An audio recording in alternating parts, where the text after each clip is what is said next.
نحمده ونصلي على رسوله الكريم اما بعد فاعوذ باللہ من الشیطان الرجیم بسم اللہ الرحمن الرحیم۔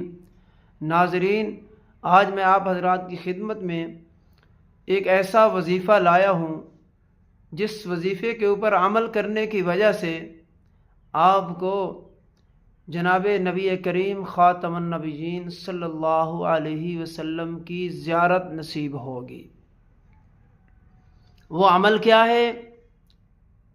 وہ عمل بالکل آسان ہے، ہر انسان پڑھ سکتا ہے۔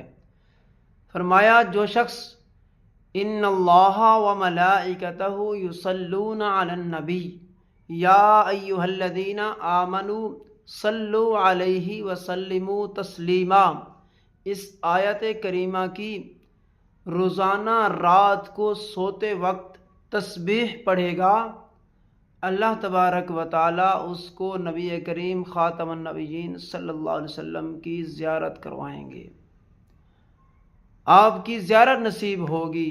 یقیناً اس زیارت کا تو ہر آدمی مشتاق ہے، ہر آدمی یہی چاہتا ہے کہ میں اپنے محبوب پیغمبر صلی اللہ علیہ وسلم سے کی زیارت کر سکوں، کسی طریقے سے ان کے شہر مدینہ کی زیارت کر سکوں، ہر انسان یہی چاہتا ہے۔